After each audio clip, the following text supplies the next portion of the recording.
come to the final case on today's docket, Martin versus State. Thank you, Your Honor. Good morning. My name is Dawn McCready, and I, along with co-counsel Elizabeth Salerno, represent the appellant Arthur Martin. This is an appeal of the Circuit Court's denial of Mr. Martin's initial Rule 3.851 motion for post-conviction relief. I'd like to start off today's argument by focusing on Issue 1 of our brief, the ineffective assistance of counsel at the guilt phase of Mr. Martin's capital trial. This is a case where the evidence at trial against Mr. Martin consisted solely of eyewitness identification and testimony by the co-defendant, two of the most problematic and least reliable forms of evidence. Counsel's defense at trial was one of misidentification, and reasonable counsel would have presented evidence to support their chosen defense. However, that was not done in this case. Trial counsel failed to impeach the state's witnesses on cross-examination. He failed to call witnesses to support a misidentification defense, and he failed to challenge the photo lineups which identified Mr. Martin as the shooter. So I'll start with the failure to impeach. Cross-examination is probably the most important tool in a defense attorney's toolbox. And in this case, trial counsel had statements made prior to trial that were inconsistent that he failed to use to impeach these witnesses on key issues such as the identification of the shooter. Now, the trial court made sort of an aggregate finding as to the failure to impeach, saying that counsel made reasonable decisions based on his strategy to, quote, keep bad information out.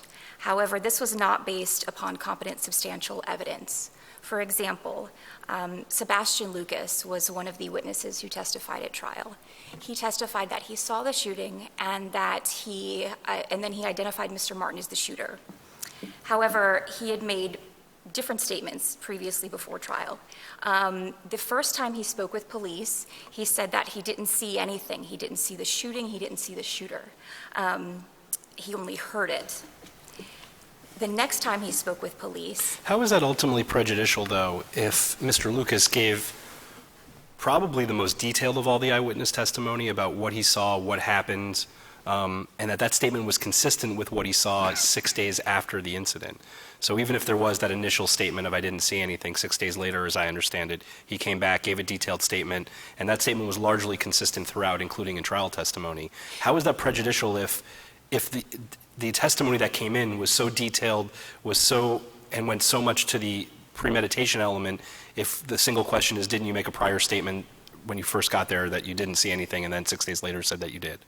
Well, I think that's problematic because there's also another statement that he made in his deposition that in between the first and the second statements to police, he had engaged in neighborhood gossip. So he had spoken to people at the apartment complex about what happened in the shooting, and he had gained some of his information from those people. But that wasn't true 6 days later. The deposition happened, as I understand it, some years later from the incident. Is that fair? Yes. So 6 days later, he gives a very detailed statement that appears to not be tainted in any particular way.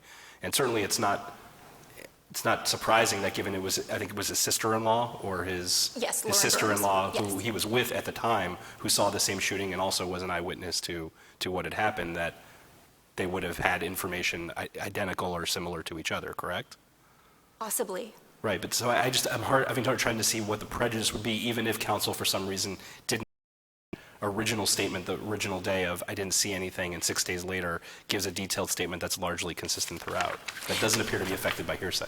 But in between the first time he said, when he first spoke to police and he said I didn't see anything, and then again when he spoke to the police and said I saw the shooting and identified Mr. Martin, in between those two times is when he engaged in the neighborhood gossip. So before he gave that detailed statement, that is when he had been speaking with other people at the apartment complex about the shooting, if that makes that more clear. So that's I understand. I'm still having a hard time understanding the prejudice, given that his testimony at trial ultimately wasn't impeached in any way, given how detailed it was, and it was corroborated by just about everybody else in terms of what they largely saw happened. Well, I think the problem is that there was impeachment material out there as to what happened, as to all of the witnesses, and trial counsel failed to impeach any of them. And so, kind of like you're saying, it did strengthen all of the witnesses' testimony because none of them were impeached. So for Sebastian Lucas, though, I think it's problematic because counsel could have given jurors a reason not to believe his testimony and not to believe his identification of Martin as the shooter. If he had said, you originally told police you didn't see anything, and then part of what you learned was from the neighborhood, that could have called into question the credibility of his testimony, and he could have given jurors some reason to disbelieve him and disbelieve that Mr. Martin was the shooter, since his defense at trial was one of misidentification. So I believe that could have aided his argument in that. You mentioned Lauren Burns. She testified at trial that she was on the steps with Sebastian Lucas and her small children. She saw the shooting, and she also identified Mr. Martin as the shooter. But another thing she said was that the first time she had ever seen the shooter was the day of the shooting. However, she had previously made an inconsistent statement about this. And this is important because it goes to the identity of the shooter. But didn't trial counsel explain that as a matter of strategy, he didn't want to delve in that because how they knew each other was through what I'll call unsavory means? Well, she stated that she knew the shooter previously because he had tried to flirt with her, and she wasn't interested because he was a drug user. So I believe that was one of his justifications for not impeaching him. That's what I'm referring to. Right. Well, the problem with that is that there was information that came out about the use of drugs in this case. And I know at the evidentiary hearing he stated that he didn't want any mention of drugs coming in, especially as it related to Mr. Martin. The problem with that is he knew ahead of time that that sort of information was coming in. Another witness even testified that the apartment complex, that's why people go there, people sell drugs there. And it's not really much of a leap to assume that's why everyone was there that day. So having known that. But counsel, I guess the question is how under Strickland, which gives a lot of deference to strategic decisions, can we say that no reasonable counsel in a similar position would not have made the decision that trial counsel did here to say, you know what, let's avoid the topic of my client's drug use because that makes my client look a lot worse than he otherwise will? Because I think reasonable counsel would have known that that information was out there and probably going to come in at trial and would have done a motion in limine to protect or to prevent that information from coming in. But counsel couldn't have prevented that from coming in if he had delved into the inconsistency, because the state would have come back and have been very likely to say, no, we do know him and here's how I knew him and I'm not sure why I said that originally. Or Maybe because I was embarrassed. He could have voir-dired on it. There are so many other things that reasonable counsel could have done. Didn't counsel answer that too on the voir dire? Didn't counsel say, you know what, I really didn't want to bring up the issue of drug use for my client, even in voir dire, because it would make my client look a lot worse. I'm trying to save the guy's life. Yes, well, and I think the reason that I'm saying that's not reasonable is because his defense was misidentification. So he's prioritizing someone finding out that he may be a drug user versus this isn't him, he's not the shooter. And that would have, this impeachment would have called into question whether she actually identified the right person and whether her identification was credible. So that was the most important thing, and that's why I'm arguing that reasonable counsel would not have prioritized the client being a drug user over. But a reasonable counsel has to balance all sorts of things. It's not like you just establish some kind of absolute priority. You've got to weigh how is this going to play, what the jury hears, how's it in the guilt phase, how's it going to play in a potential penalty phase if that comes. And it seems like you really do want to second guess that. No, I Your guess Honor, that's what 3851's about there. Right, I understand what you're saying, Your Honor, but I guess what I'm trying to say is her testimony went unrefuted and unchallenged, and this was a way that he could have challenged it. This is a way that he could have argued in closing, this witness should not be believed. She's made a prior inconsistent statement. Because he didn't do that, because he prioritized the drug usage over it, her testimony went unimpeached and unrefuted. So that's why I'm saying that was prejudicial, and reasonable counsel would have impeached her with that statement. There were also witnesses that trial counsel failed to call that he could have called to testify at trial. Can I go back to that? You've stated a few times now that he didn't impeach anything here, but at least with regard to Ms. Burns, he did impeach as to some deposition testimony, didn't he? As to Ms. Burns? Yeah, I'll be specific. I don't Did recall. counsel ask specifically if she had made a prior statement about whether she could positively identify the shooter? Yes, Your Honor. He did use that, didn't he? In other words, he made the kind of reasonable choice that Chief Justice Kennedy was just talking about. There are certain things he could impeach on and certain things he didn't, and he tried to avoid certain areas and focus on other areas, right? So you're talking about when he asked, I just want to make sure I'm talking about the right thing, when he said that you picked him out because he looked familiar? Is that what you said? I'm referring to page 324 of the transcript, where Mr. Shea referenced, trial counsel referenced the deposition testimony where she stated she wasn't sure she could positively identify the shooter if she were to see him again because it had been a while. She had made that statement in a prior statement there. And I guess what I'm saying is, it wasn't like there was no cross-examination. The trial counsel didn't sit on his hands throughout the trial. He did stuff, he just made choices, right? I agree that he got up and asked questions, but I don't think he used any of the information about prior inconsistent statements that could have impeached these witnesses, and I think that was important. So that is something that's in the jury, the instructions that the jury gets about whether prior inconsistent statements have been made. And The jury did get that here. The jury did get that here. They did. And there were some prior inconsistent statements that had been asked about, right? There was some discussion in the charging conference about whether the judge was going to give that instruction. And they were going through the list, and the judge said, well, this one, I'm not sure we got there. I don't think you got, basically, you didn't, and you didn't bring out any prior inconsistent statements. And trial counsel agreed and said, yes, I agree. So initially it appeared as though that wasn't coming in, but then if you look, the judge actually did include that. So, so there was some discussion about whether he had impeached witnesses.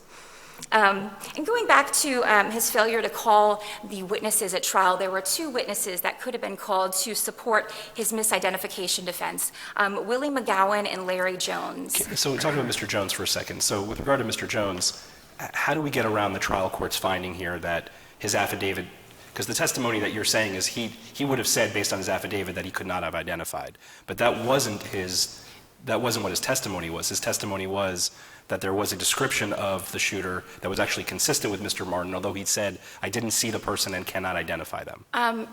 Wasn't that Mr. Jones? I think that's a little mixed up. So from Supplemental Police Report number 6. Yes. Wasn't that Mr. Jones's testimony that I just described? So he told one police officer that he saw the side of the face, and that But that he could not identify him. But he didn't think he could identify him. Yes, Right. Yes, Your Honor. And the trial court credited that testimony over the testimony of the affidavit, right? Yes. How do we get around that? Well, she didn't just look at that one part of the police report. She also looked at the fact that there were different. So he initially spoke to one officer, and in his affidavit, he said he only spoke to one detective, and that description was consistent with what he said in the affidavit. It was the shooter was black male, early 20s, approximately 160 pounds, 5'8". But then there's another in a different supplement where another officer says that he spoke to Jones and McGowan together, and that Jones gave the description of a short, fat black male. I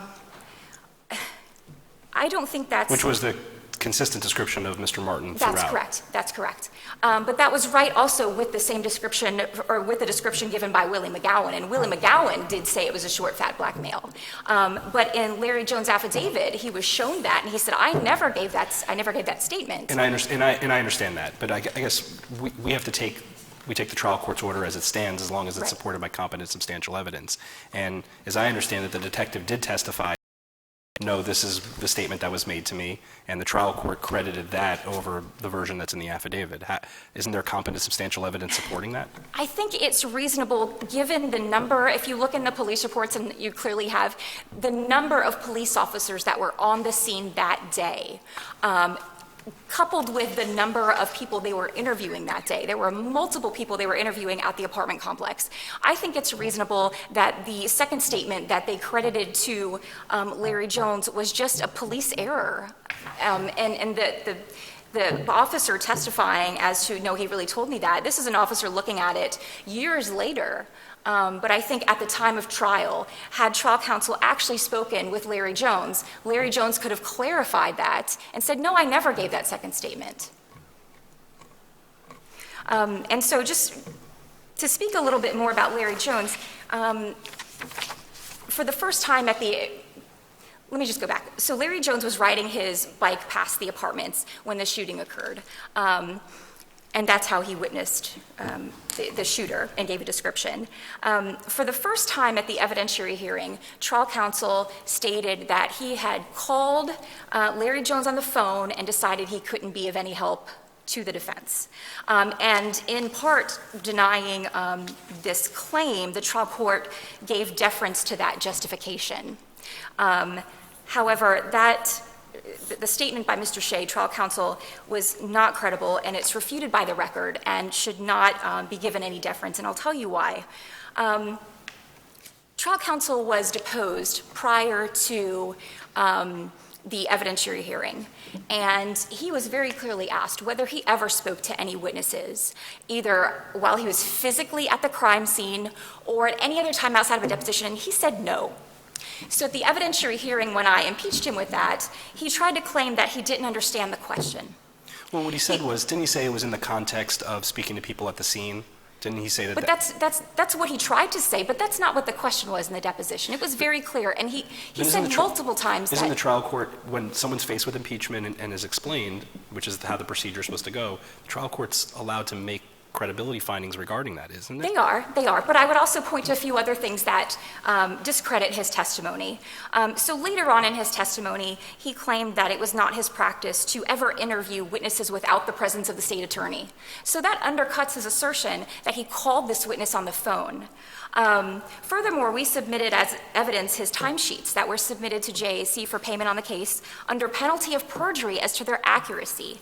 And nowhere in those very detailed timesheets does it say anything. Do you have a case where this court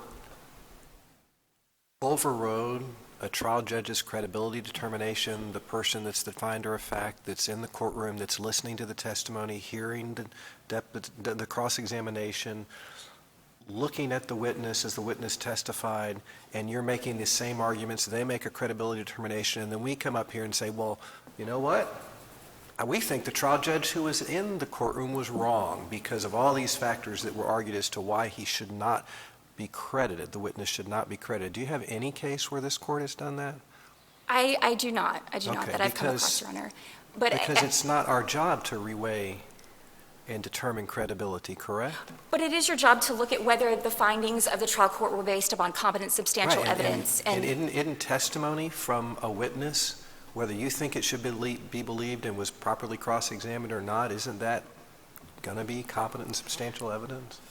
I don't believe the trial court considered all the things I'm telling Your Honor as to why it should not be considered. She didn't make a finding as to all of these things and whether she disbelieved our argument or whether she simply just gave him— Counsel, you have consumed more than half of the time you had set aside for— I have, Your Honor. —rebuttal, so— Thank you. You can keep going, but the time is going. Would you like for me to finish answering yours? Okay, I'll reserve the rest of my time for rebuttal. Thank you, Your Honor.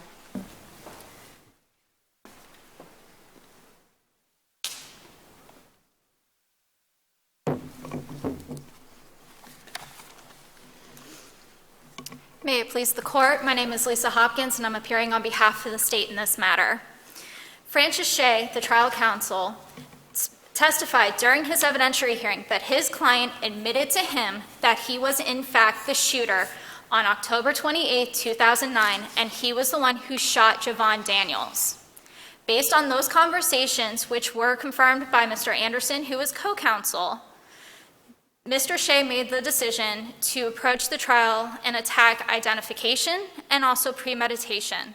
This is a completely reasonable strategy in light of the evidence that was presented, what the witnesses were saying, including the co-defendant, Mr. Franklin Beatty, who testified that Mr. Martin took his .45 caliber Masterpiece ACP gun from him, went over to the victim's wife, proceeded to shoot him 9 times from the driver's side, walked around, shot one time towards the top part of the windshield, and then shot three times. You would concede that the record reflects some pretty obvious cross-examination for the eyewitnesses that could have been done, correct? Yes. And once you say that, my only defense is misidentification, what's the justification generally for not doing obvious cross-examination that's available from prior inconsistent statements, for example, when declaring that that's my defense and yet? Well, to start with Mr. Lucas, Mr. Lucas was a little inconsistent about the facial hair that was on the shooter. But counsel, that's not what your co-counsel said, or your opposing counsel said, and that's not what was the focus on. There was that issue at the trial court level, but that's not what we're talking about here. The real statement is Mr. Lucas originally said when interviewed by police that he did not see the shooter, and 6 days later he said he did. No. How is that not an obvious inconsistent statement that is deficient for counsel in an ID case to ask about? That could potentially be deficient. Well, how's it not? What constitutionally allowed counsel not to ask that? There was nothing that didn't allow him to not ask that. He looked at Mr. Lucas's overall statements. The fact that Mr. Lucas initially indicated that he did not see anything, we don't know the reasons why he said that. Mr. Lucas never testified at the evidentiary hearing. I understand that. What strategic reason would allow counsel not to do something that is obvious that any counsel would do in an ID case? Mr. Shea testified that his focus was to minimize any statements that brought out the execution style of the...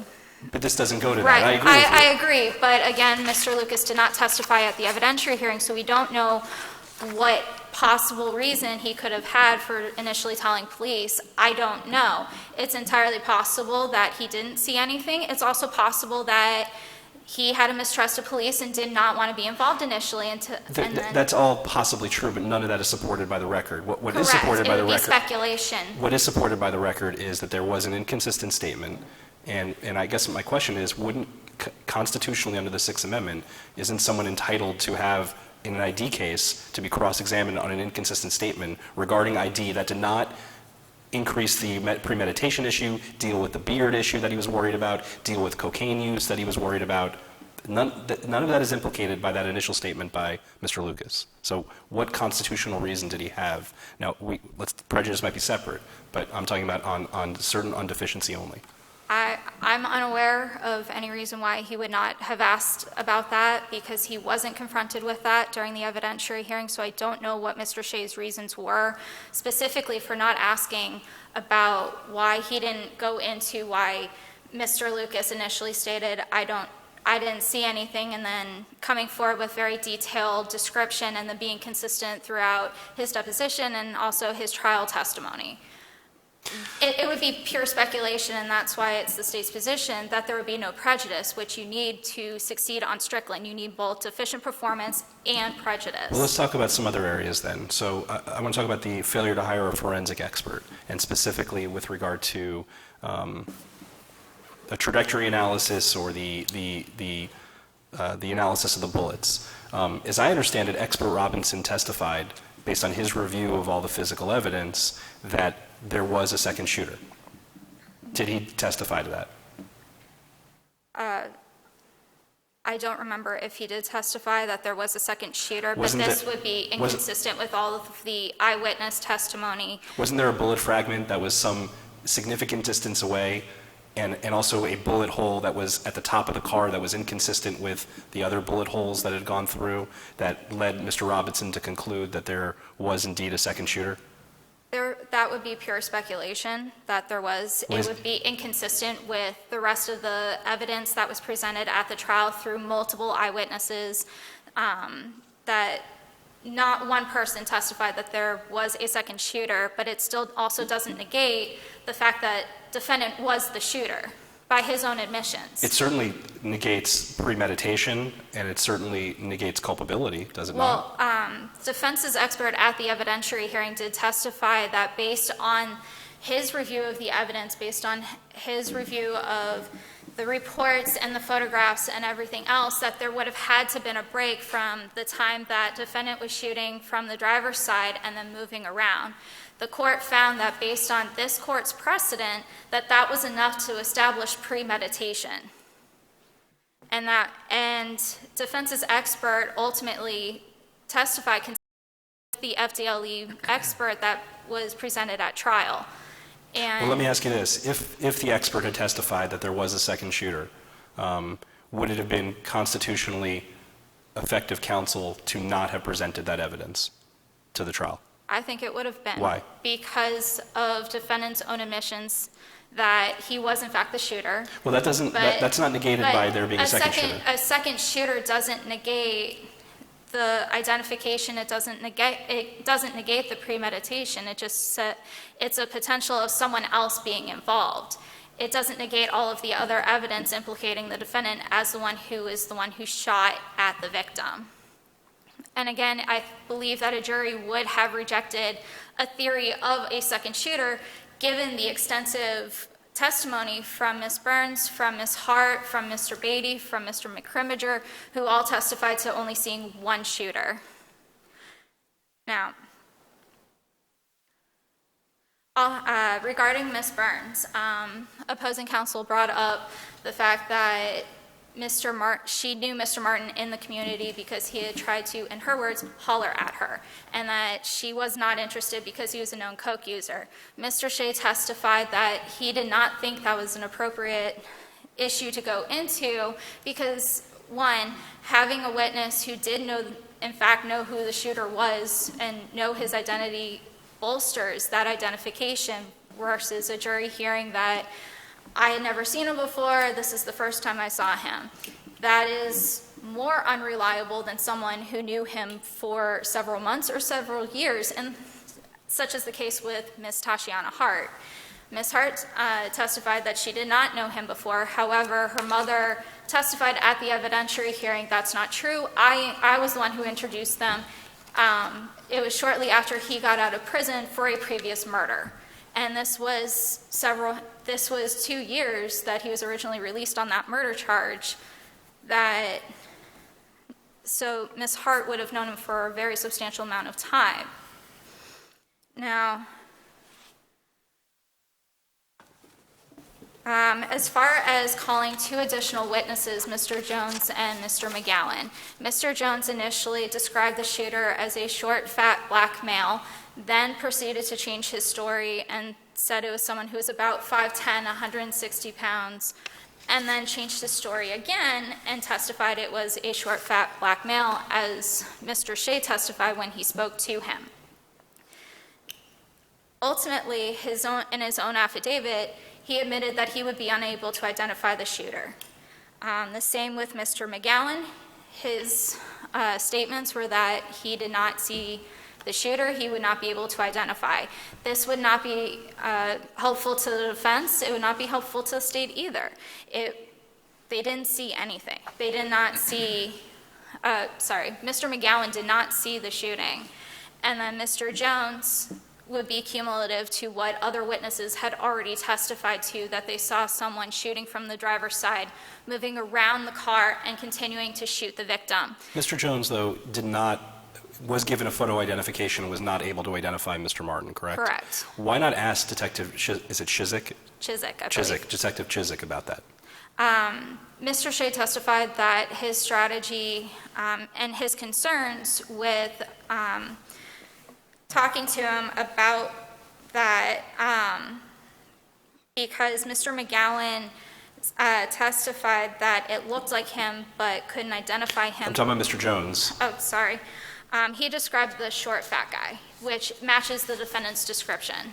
I know, but he was specifically shown the defendant's picture and was unable to identify him. How does that not help an identification defense? Well, because the defendant had actually changed his appearance between the time of the murder and when he was arrested a few days later. But how does that how does the failure to show the ID implicate that? How would that, and I understand the strategic decision to avoid that, but how does asking Detective Chizik if Mr. Jones was able to ID him or not ID him implicate that issue?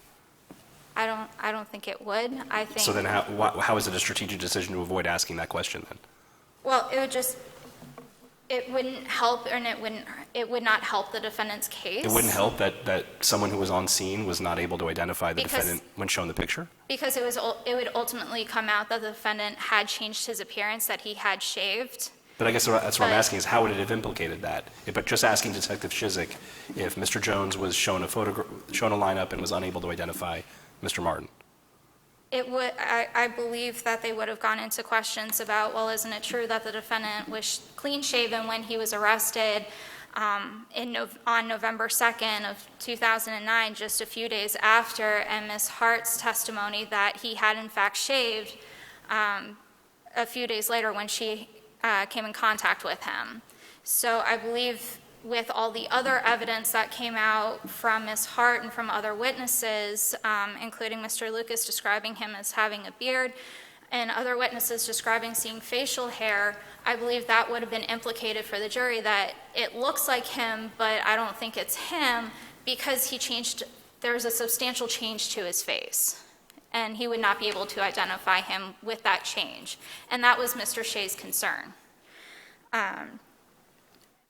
There was also a question about why not investigate Mr. Frazier, who was involved in the shooting a few days prior to, who was involved in a shooting involved with Franklin Beatty, who Mr. Frazier had also been shot. Mr. Manti, the prosecutor on the case, actually confirmed that alibi that Mr. Frazier, after being released from the hospital a few days prior to the murder, was immediately sent down to South Florida so that he could recover from his injuries and was not, in fact, in town at the time of the murder. And so there was no evidence presented to contradict that alibi, so Mr. Manti's representation said he did confirm that alibi, then that's why Mr. Shea did not go down that road of asking about Mr. Frazier. Now, in terms of calling additional witnesses, opposing counsel presented the testimony of Mr. Davis at the evidentiary hearing, and he ultimately told people that I did not see anything on the day of the murder, and he also testified that he did not see the shooting and he did not see who the shooter was. His testimony would not have been helpful whatsoever to defense because he didn't actually see the murder.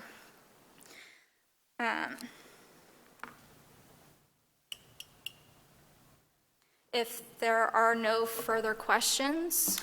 Can you, before you sit down, can you address for me the jurisdictional argument that you make in your brief? Yes. The state is arguing that because there is a final order vacating the death sentence that has now, this case is no longer a death sentence. It is the state's position that this court should not have exercised jurisdiction over the case, and it should be determined whether or not this case will continue to be a death penalty case before the appeal is heard. Are we permitted, or is any court permitted, forget us, any court, permitted to hear an appeal of the guilt phase claims separate and apart from the sentencing that's currently pending? The federal courts under, and I did cite it in the jurisdictional section of my brief, in Berman v. United States, the United States Supreme Court held that the judgment is the sentence, that you need to keep everything together, both the conviction and the sentence, to go through the courts, and that when you separate them, you're creating all sorts of problems. Well, that may be true, but that's maybe an administrative decision made by the federal courts. Have we said anything like that, or is there any law that we've said like that where separating the two causes a jurisdictional defect? Not that I'm aware. I do know that under Farina v. State, which I can supplement to this court did look into whether or not they would be able to have jurisdiction over a case such as in this situation where there was a order vacating the death sentence. However, this case is distinguishable from Farina because the state did not appeal the granting of Hearst v. State relief from the lower court. Isn't, and I may butcher the rule, but isn't it 9.140, at least in a regular criminal case, a defendant is allowed to take an appeal from a conviction first and then can separately seek an appeal from the sentence. Is that, do I read that rule right, or do I not read that rule right? I'm not sure, Your Okay. Honor. I do know that in a lot of those cases, because this court has exclusive jurisdiction over death cases and the district courts have the jurisdiction over the rest of the non-capital cases, that is where we get into a little bit of muddiness. I agree with that.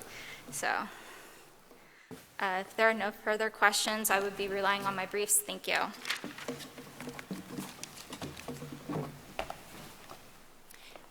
I know I have just about a minute left, but I need to clarify some. Almost two. Okay, some very important misstatements of facts that I heard just a moment ago. So Willie McGowan did see the shooter. He testified, or he told police initially that he saw him, he saw his face, he could identify him again. Police showed him not one but two lineups, both containing Mr. Martin, one with Mr. Martin clean-shaven and one with some facial hair. In both of them, he pointed to Mr. Martin and said, "That looks like him, but it's not him." Didn't the shooter also shoot at Mr. McGowan? That's correct. Mr. McGowan is the one that drove the victim to the scene. No, he was the passenger. He was the passenger, and yes, he did tell police And he that. was running towards the victim supposedly, and that's when the shooter shot at him. Yes, that's what he told police. 4 times? No, I thought it was just once. Yeah, so he ran away. So why would Mr. Shea want to bring that out by calling Mr. McGowan? Because McGowan would have said, yes, the shooter shot at me, but it wasn't Mr. Martin. I think that's why it would have been important to bring that testimony out. Didn't he describe Mr. Martin basically to a short guy, heavy set? Yes. That fit Mr. Martin's description? Well, I think the important thing is that he said he looked at his face. And then when he looked at the two separate photo lineups of Mr. Martin with different types of facial hair, he said, that looks like him, but that's not him. So I think that would have been important for the jury to hear. But there was a strategic reason for not calling him. It was, as Justice Lavarga said, he being shot at, but there were two other aspects of it too. Didn't Mr. McGowan testify that Mr. Martin was the one, or the shooter was the one who told him where the drug hole was, where to go buy marijuana, and counsel wanted to avoid the drug issue? Counsel did want to avoid the drug issue, but I don't think there was any mention from him about that specific thing. And didn't Mr. McGowan have a very detailed description of the shooter going around to the other side, shooting in the passenger side? He did. He did. Didn't they want to avoid the premeditation issue?